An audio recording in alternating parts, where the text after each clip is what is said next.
Please be seated. Good afternoon, California. How are you? Good afternoon. Afternoon. Good, welcome. Of course, you know this is Unit 1, so make sure we're all on the same page. We'll introduce ourselves, ask you to introduce yourselves, and of course your teacher as well, and then we'll get started. So, my colleague. My name is Sue Leeson. I'm a retired Supreme Court Justice from the state of Oregon and now a federal court mediator. And hello, my name is Tandy McConnell. I'm a professor of history at Columbia College in South Carolina and delighted to be here with you. And my name is Elon Bludinger. I live in Washington, D.C. It's my 4th year judging on the Nationals. I chair the board of the Washington International School. I'm very honored to be here today with you. Good afternoon. We are Unit 1 from Arcadia High School from Arcadia, California, and our unit focuses on the foundations of the American political system. Before we introduce ourselves individually, we would like to take time to acknowledge our teacher and thank Mr. Kevin Fox. My name is Catherine Tong. Good afternoon. My name is Andrew Taylor. Hi, I'm Winnie Adungi. Good afternoon, I'm James Griswold. Hello, my name is Joanne Park. Okay, welcome. Let me read the question, which is question number 1, and then we'll turn the floor over to you. Why was the history of the Roman Republic both an example and a warning to America's founding generation? Why do you think the founders chose a republican or representative government rather than other known forms of government? In Federalist 39, Madison argues that it is essential to such a government that it be derived from the great body of the society, not from an inconsiderable proportion or a favored class of it. Do you agree or disagree? While the achievements of the Roman Republic were great, the founding generation was significantly more influenced by the Republic's downfall. According to Polybius, the Romans had a mixed constitution. The consuls represented the Aristotelian monarchy, the Senate, the aristocracy, and the assembly, the people. Taking this as an example, the founders established a form of monarchy in the executive, an aristocracy in the legislature, and democracy in maintaining popular sovereignty, each branch checking the other. But the most important warning that the founders took from Rome was that government cannot be relying upon the civic virtue of its citizens. The checks and balances in the Roman constitution worked until the advent of crises. Using their popularity, selfish executives seized unlimited power, and the Senate broke higher law by extending the consuls' terms. These failures ultimately turned Rome from a republic to an empire. To prevent similar seizing of power, our founders distributed power horizontally through the branches and vertically through federalism. To account for the inherent lack of civic virtue in men, the founders instituted a slow, deliberative process of passing and amending law.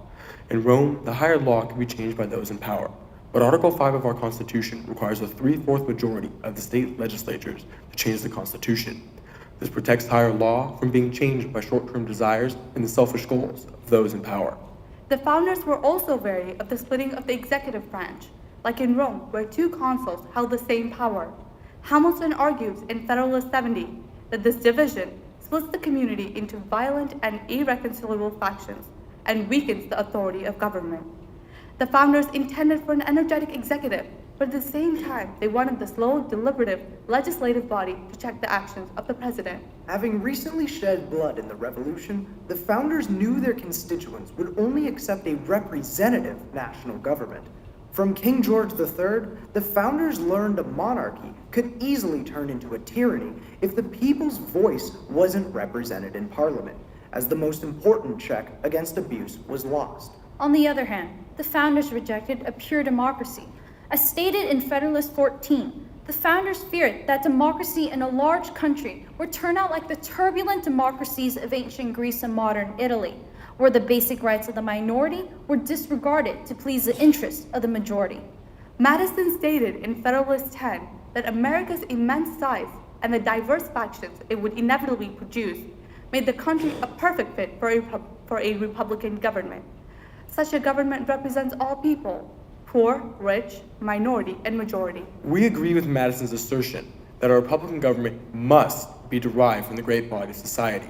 According to John Locke's second treatise, a legitimate government must give each citizen a voice because men collectively enter into government through a social contract. Driving a republic from an inconsiderable proportion or favored class undermines this legitimacy and gives rise to internal conflicts, eroding the effectiveness of government. Throughout history, the great body of society has expanded.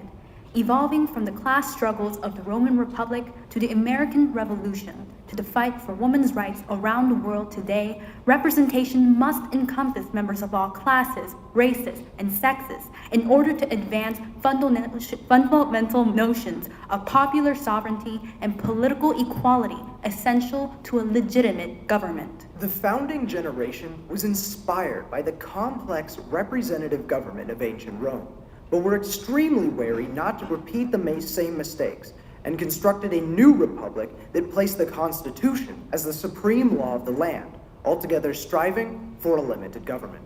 Thank you. I want to start with one of the assumptions that you make in your opening statement, because I'm not sure Publius would agree with you. That would be Hamilton, Madison, and Jay, that the United States adopted the same form of mixed regime combining elements of monarchy, aristocracy, and democracy as had been done in ancient Rome. Explain your thinking more, and then maybe I'll have a follow-up question as well.